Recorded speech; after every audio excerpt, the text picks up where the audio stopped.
Welcome to RC Tech. This is Ritesh Srinivasan.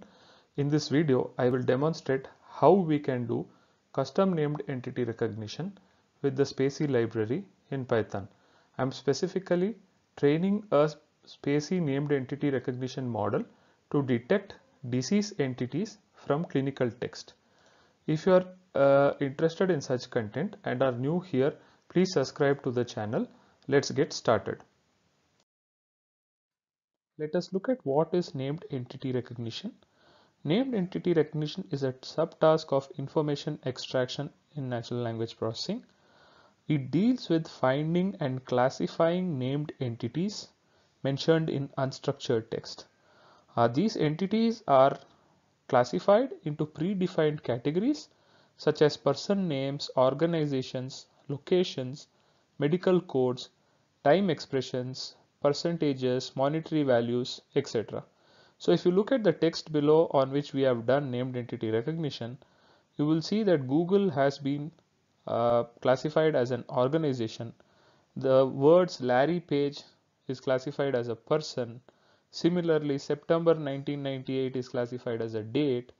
The word Stanford University is an organization. California is a location. Similarly, October 22nd is classified as a date.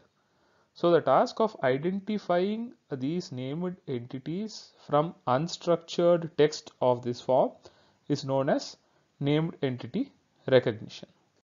There are different algorithms and libraries available for doing named entity recognition. In this video, let us look at the spaCy library for doing named entity recognition in Python. Now spaCy is a free open source library for advanced natural language processing in Python.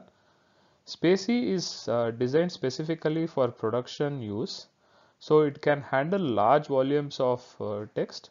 It can be used to build information extraction or natural language understanding systems or to pre-process text for deep learning.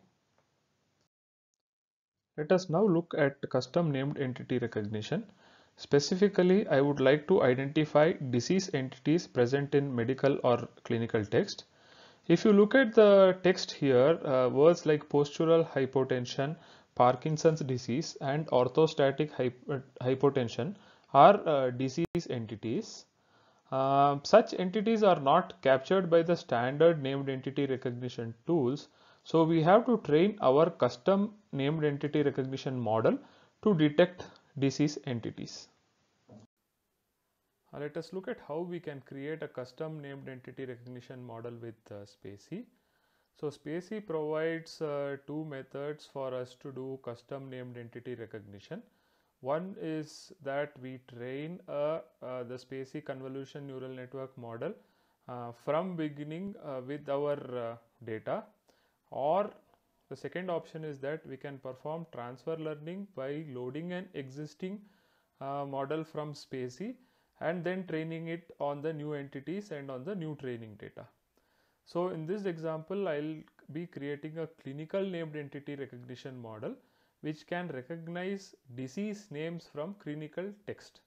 So for this, I have extracted annotated clinical text from the following GitHub repo. So this GitHub repo is about BioBert. So if you go to this GitHub repo, you have this named entity recognition dataset which consists of 8 datasets on biomedical named entity recognition. Now once you download the data and unzip the files, you will get 8 datasets, with each dataset having the following files, which is train.tsv, test.tsv, dev.tsv and dev-evaluation.tsv.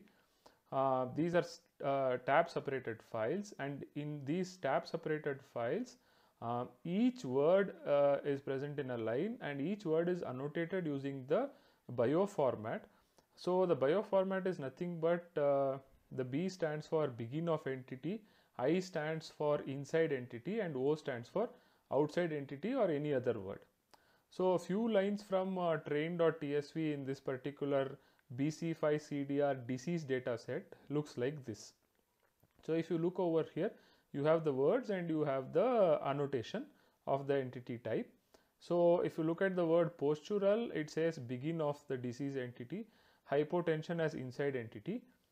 Similarly, Parkinson is begin of disease entity. Similarly, disease is inside entity. So you have these annotations present over here, and if you look at the format of the file, it is nothing but there is a word, then there is tab, and then there is the annotation label followed by new line. So this annotation label could be B or I or O. So again, B means begin of entity, I means inside of entity, and O means outside of entity. So to do this custom named entity recognition, I have taken inspiration from this notebook from Google, which talks about named entity recognition using spaCy and TensorFlow. So I have taken this code and adapted it as per my needs over here. So the first step is we would import all the necessary libraries. Then we need to convert the data which is in the BIO format into the following format, whereby we have this array of sentences, and within each sentence you have these entities also present. So I use this method for loading the data to spaCy. The only change which I do over here is that I rename the entity annotations B and O as I disease and B disease.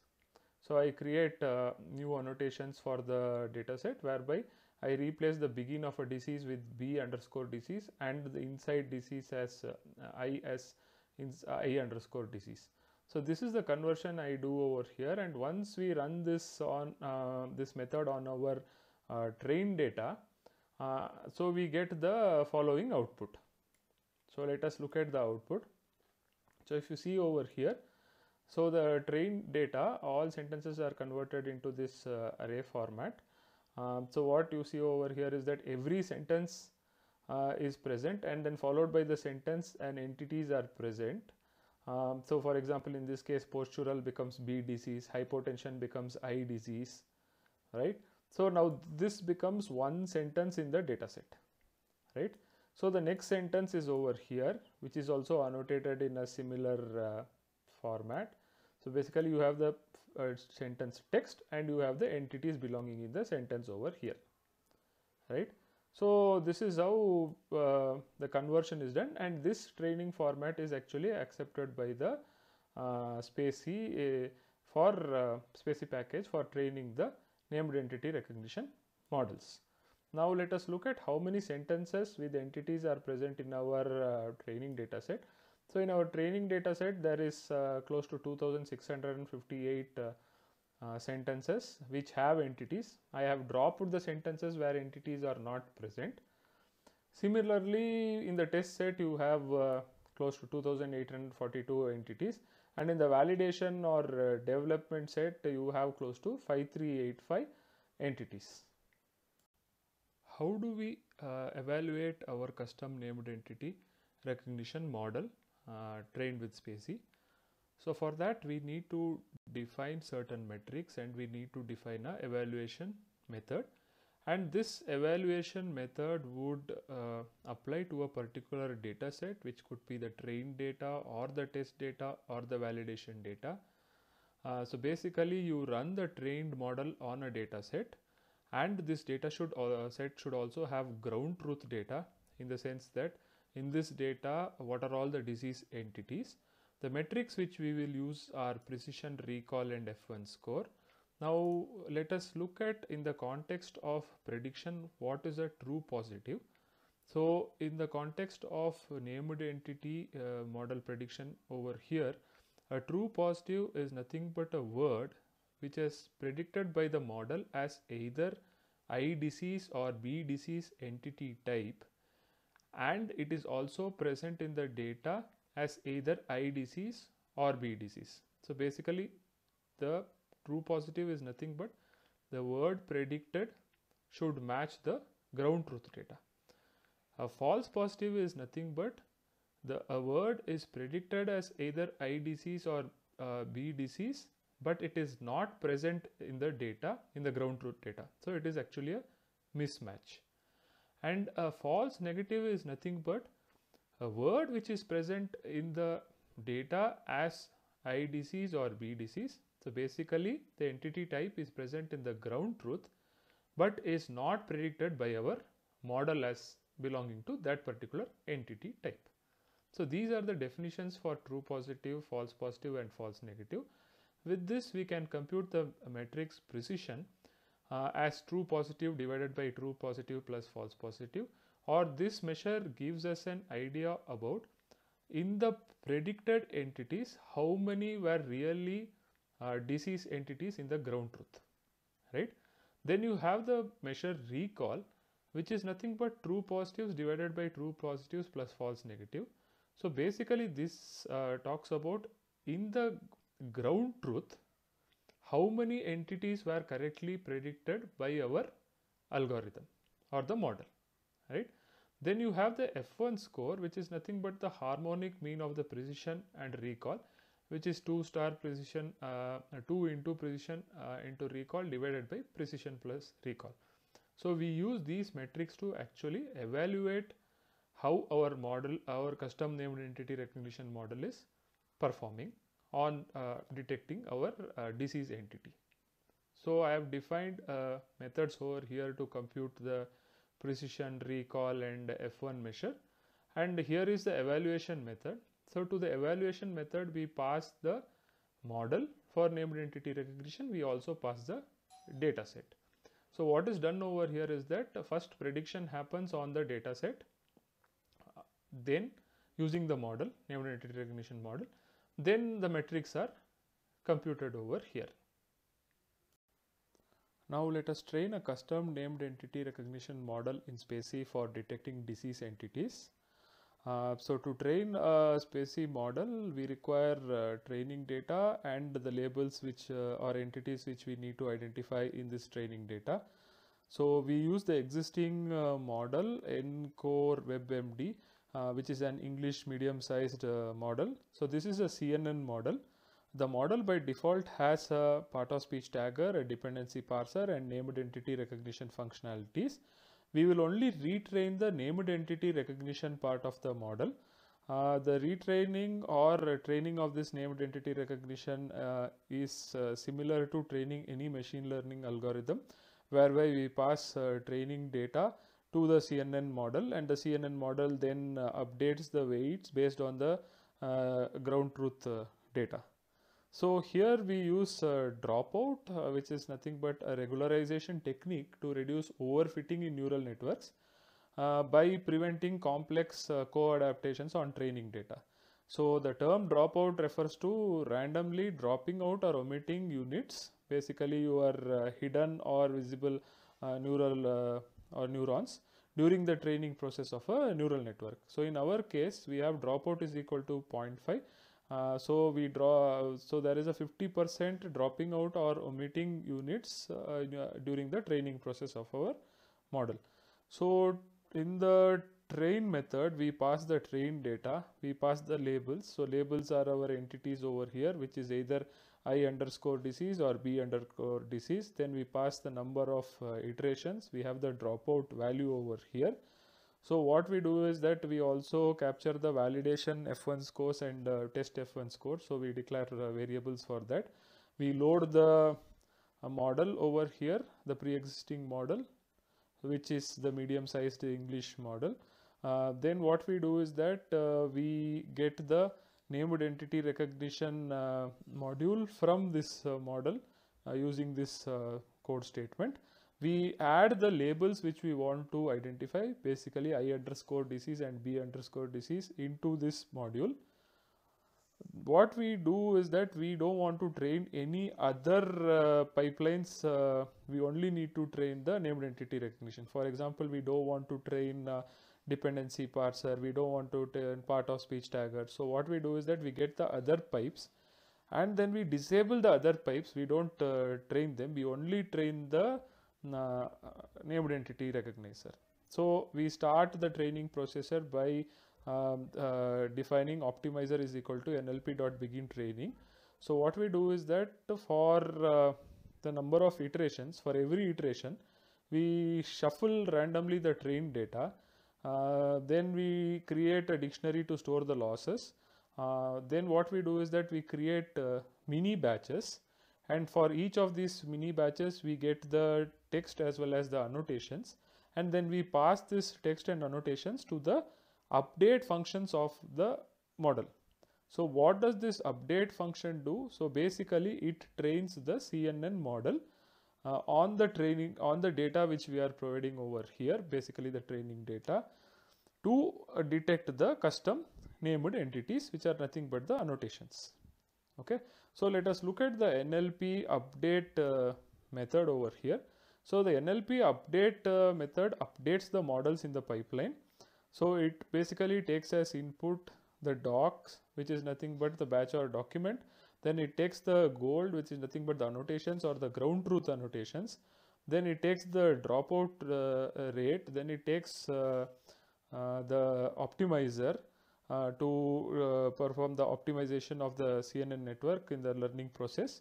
Then it also takes as input the losses dictionary to store or update the losses, basically the loss function. It also has another component for the config, which we are not using over here. So what happens is that for every batch in our mini batches, the model is updated based on what it learns from the text present in the training data, and it also uses the ground truth for this text to update the loss function. So then what we do is that for once all the batches are completed, training is completed, we also evaluate the result of this model on the validation data as well as the test data to see how these models are performing on the validation or test data, and we print out the F1 scores on the validation and test data. So in this process we can actually update a model, already existing model in spaCy with our custom training data and custom entities. So there is another option also over here. So if you don't want to start with the pre-existing model, you can create a blank model and then start training again the named entity recognition part of the blank model. So that is also another option which can be done, which will start training the model from scratch, whereas here we are kind of doing some transfer learning on this existing model. Okay, so now let us run our training on the trained data for close to 20 iterations. We also collect the validation F1 scores and test F1 scores along with the model, and then we store the model to the disk, right? So if you look at the training process, what happens is that in the initial set of iterations, basically the model is not learned anything. That is why if you see the F1 score on the validation data as well as the test data is actually close to 0. But after a couple of iterations, with say the second iteration, it has actually started learning something. So that is why you are seeing some F1 score of 0.02 over here. Then slowly, as the number of iterations are increasing, you see that the F1 score is continuously improving. So by the end of close to 20 iterations, you have close to say 0.91 F1 score or 91% F1 score on the validation data as well as on the test data. So if you go to the last iteration, you see that the F1 score is 0.91 on the validation data as well as on the test data. So actually the model has learned to now detect the entities, custom entities, which is disease over here. So now let us look at, we can plot the validation F1 score and test F1 score based on the number of iterations. So if you look at this plot, you see that the validation F1 score and the test F1 score are quite close to each other, which means that the algorithm has performed really well in the learning process. So if you look at this what you call learning process over here, so within close to 20 iterations we achieve 90% performance on our data set. So in this way actually we can train a custom model in spaCy to perform named entity recognition on custom defined entities.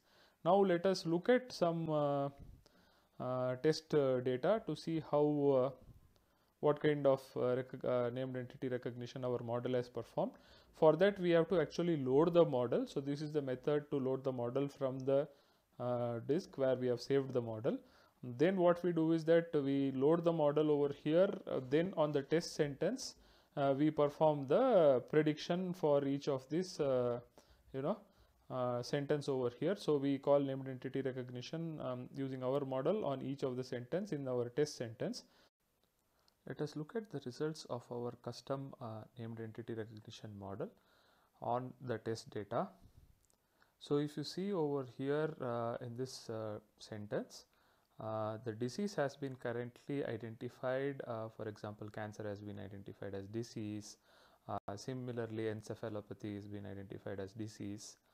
If you look at another example over here, here also you see that cancer has been identified as a disease.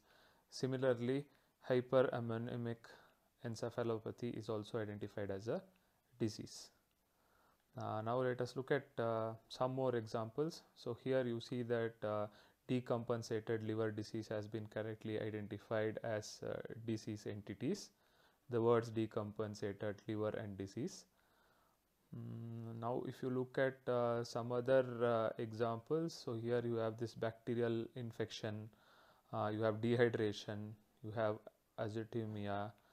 So in this way our custom named entity recognition model is able to identify disease entities on our test set.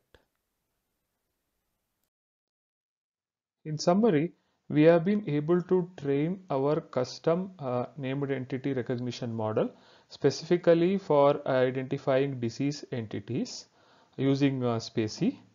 Now if you look at the results over here, if you look at this particular text which I have talked about before, the disease entities are postural hypotension, Parkinson's disease and orthostatic hypotension. Now if you look at the results of our model, you see that orthostatic hypotension is identified correctly. Similarly, Parkinson's disease is also identified correctly. Hypotension is detected over here correctly, but the word postural is missed out. So there is further scope for training our model and improving the results. So I have demonstrated over here that we can successfully train a custom named entity recognition model in spaCy to detect our custom entities. The entire code explained in the video is put up on GitHub. The link is provided in the description of the video. If you like the video, please press the like button, please share the video, please subscribe to the channel if you are interested in such content. Please press the bell icon so that you will get notified whenever I create a new video. See you in the next video. Bye for now.